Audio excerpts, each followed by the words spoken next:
अऊज़ु बिल्लाहि मिनश्शैतानिर्रजीम बिस्मिल्लाहिर्रहमानिर्रहीम। नाज़रीन, पाकिस्तान और अफ़गानिस्तान के दरमियान जो एक दूसरे के खिलाफ झड़पें और आँख मचोली नुमा जंग जारी थी, वो अब बाकायदा एक जंग में तब्दील हो चुकी है। गुज़िश्ता दिनों ये खबर सामने आई कि वफाकी दारुल हुकूमत इस्लामाबाद की हदूद में 2 ड्रोन्स को पाकिस्तानी फ़ोर्सेस ने मार गिराया और वो दोनों ड्रोन्स अफ़गानिस्तान की जानिब से भेजे गए थे। जिसके बाद फ़ौरी तौर पर वफाकी दारुल हुकूमत में एयर डिफेंस अलर्ट जारी कर दिया गया और फ़िज़ाई हदूद को हर किस्म की आमद और रफ्त के लिए बंद कर दिया गया। इस्लामाबाद इंटरनेशनल एयरपोर्ट से जो परवाज़ें शेड्यूल्ड परवाज़ें थीं, उनको भी मुअत्तल कर दिया गया और इस्लामाबाद इंटरनेशनल एयरपोर्ट पर उतरने वाली परवाज़ों को पाकिस्तान के दीगर शहरों के मुख्तलिफ एयरपोर्ट्स पर डाइवर्ट कर दिया गया। जिसके बाद पाकिस्तानी फ़ोर्सेज़ में एक गुस्से की सी कैफ़ियत हमें नज़र आई। उसके बाद गुज़िश्ता दिनों ये खबर सामने आई कि पाकिस्तान ने अफ़गानिस्तान के अंदर ड्रोन्स तैयार करने वाली एक फैक्ट्री पर फ़िज़ाई बमबारी की है और वहाँ इंडियन और इसराइली जो लोग थे, जो ड्रोन्स तैयार करते थे, उनके मारे जाने की इत्तलात सामने आई। लेकिन दूसरी तरफ अफ़गान हुकूमत का इसके ऊपर बिल्कुल मुतज़ाद मौक़िफ़ था। अफ़गान हुकूमत का कहना था कि पाकिस्तानी फ़ोर्सेज़ ने जिस जगह पे बमबारी की, वो बुनियादी तौर पर नशे की लत में मुब्तला अफ़राद की बहाली का मरकज़ था। इस हवाले से इंटरनेशनल मीडिया नेटवर्क बीबीसी ने भी अपनी रिपोर्ट में अफ़गानिस्तान की उस जगह को हस्पताल करार दिया जहां पाकिस्तानी फोर्सेस की जानिब से बमबारी की गई और बीबीसी ने 3 से 400 अफराद की हलाकत का दावा किया। ये खबर सामने आने के बाद पाकिस्तानी अवाम के अंदर दो मुतजाद किस्म की आरा सामने आई। एक जो राय है वो तो ये थी कि पाकिस्तान के दुश्मन जहाँ कहीं भी किसी भी किस्म की कार्रवाई में मुलवस हैं, उनके ऊपर हमला बिल्कुल जायज़ है। दूसरी तरफ एक पाकिस्तानी गिरोह ऐसा भी था जिसकी जानिब से पाकिस्तानी फ़िज़ाइया की इस कार्रवाई पर सवालात उठाना शुरू कर दिए। जिसके बाद एक मिली-जुली जो रद्द-ए-अमल की कैफ़ियत है वो सामने आई। इस कार्रवाई के बाद अफ़गान हुकूमत की जानिब से वाज़ेह और दो टोक ऐलान किया गया कि पाकिस्तान के साथ अब किसी किस्म की बातचीत या मुज़ाकरात नहीं होंगे, बल्कि हम इस कार्रवाई का बदला लेंगे। इस कार्रवाई के बाद आज ये खबर सामने आई कि रावलपिंडी के एक इलाके में एक ड्रोन उसे मार गिराया गया है। पाकिस्तानी फ़ोर्सेस की अफ़गानिस्तान में इस कार्रवाई के बाद पाकिस्तान को भी शदीद ख़तरात लाक हैं, जिसके बाद इंतज़ामिया ने ख़ुसूसी तौर पे जो बस अड्डे हैं, क्योंकि ईद की वजह से जो मुसाफ़िर हज़रात अपने आबाई इलाकों का रुख करते हैं, जो बस अड्डे हैं उनके ऊपर आम रूटीन से ज़्यादा रश जो है वो देखने को मिलता है। इंतज़ामिया ने बस अड्डों की इंतज़ामिया को भी ख़ुसूसी तौर पर ये हदायत जारी की कि वो मुहतात रहें। उस इंतज़ामिया ने मुख्तलिफ़ इदारों और शोबों को एहतियाती तदाबीर इख्तियार करने की हिदायत की है। पाकिस्तान और अफ़गानिस्तान के दरमियान जारी ये कशमकश बज़ाहिर देखते-देखते इंतहाई संजीदा सूरत हाल इख्तियार कर गई है। ऐसी जंग की कैफ़ियत में पाकिस्तान हो या कोई भी मुल्क, वो किसी तौर पर भी अंदरूनी लड़ाई या अंदरूनी कशमकश का मुतहम्मिल नहीं हो सकता। यकीनन पाकिस्तान की इस्टेब्लिशमेंट को भी इस हकीकत का बहुत अच्छे से इदराक है। जिसके बाद ज़राए ये कहते हैं कि पाकिस्तान की इस्टेब्लिशमेंट ने अपोज़िशन की बड़ी जमात पाकिस्तान तहरीक-ए-इंसाफ से बाज़ाब्ता राब्ता कायम किया।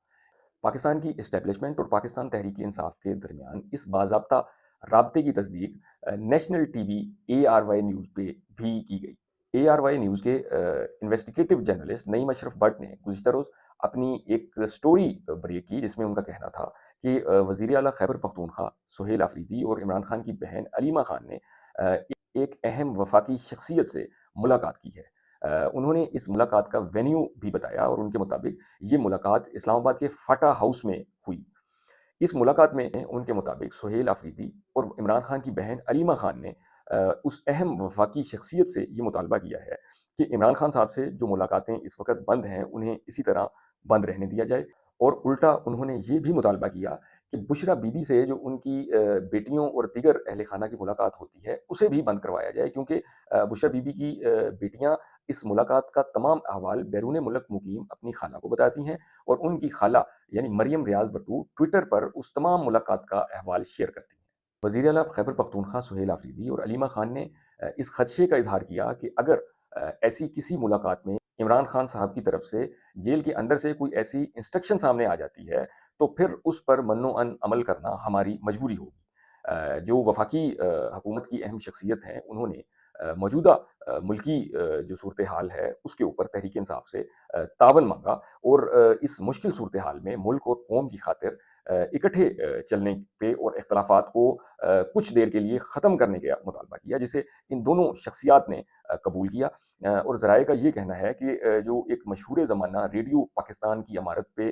حملے کا کیس ہے، اس پہ اگرچہ وزیر اعلیٰ خیبر پختونخوا سہیل آفریدی کے خلاف چالان تیار ہے، لیکن اسی ڈیل کی وجہ سے ان کے خلاف وہ جو چالان ہے وہ پیش بھی نہیں کیا گیا۔ پاکستان تحریک انصاف اور اسٹیبلشمنٹ کے درمیان اس باضابطہ رابطے کی تصدیق معروف صحافی طارق متین نے بھی کی۔ انہوں نے اپنے ٹویٹر پیغام میں لکھا کہ میں نے دعوے پر یقین نہیں کیا کیونکہ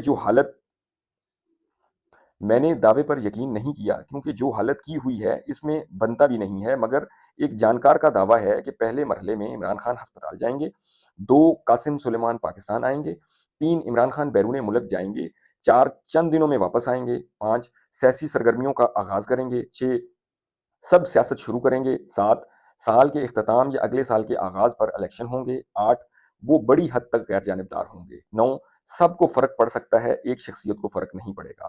جانکار کے دعوے پہلے بھی سچ ہو چکے ہیں۔ طارق متین کے اس ٹویٹ پر ایک اور سینئر صحافی ریاض الحق نے ٹویٹ کیا کہ میں بھی معلومات اور کچھ مشاہدے کی بنا پر تصدیق کر سکتا ہوں کہ ایسا ہو سکتا ہے، بس اس ساری گیم میں مجھے 28ویں ترمیم ایک مسنگ لنک لگ رہا ہے۔ دوسرا، جنہوں نے الیکشن کی گڑبڑ کی وہ کیسے یہ ہونے دیں گے کہ ازلی دشمن کو 2 دہائی پکڑا دی جائے۔ پاکستان تحریک انصاف اور اسٹیبلشمنٹ کے درمیان جو پس پردہ رابطے اور ڈیل ہے، اس کے متعلق اس سے قبل سوشل میڈیا یا یوٹیوب پر ہی بات ہو سکتی تھی، لیکن ہم نے دیکھا کہ پہلی مرتبہ نیشنل ٹی وی یعنی ARY نیوز پر بھی اس کی باقاعدہ سٹوری نشر کی گئی۔ موجودہ ملکی صورتحال بہرکیف اس چیز کی متقاضی ہے کہ پاکستان کی جو اندرونی چپکلش لڑائیاں ان کو بھلے وقتی طور پر ہی صحیح لیکن موجودہ حالات کے تناظر میں ان لڑائیوں اور باہمی چپکلش کو کچھ دیر کے لیے تھم جانا چاہیے، تاکہ پاکستانی قوم یک جان دو قالب ہو کر اپنے دشمن کا مقابلہ بہتر انداز سے کر سکے۔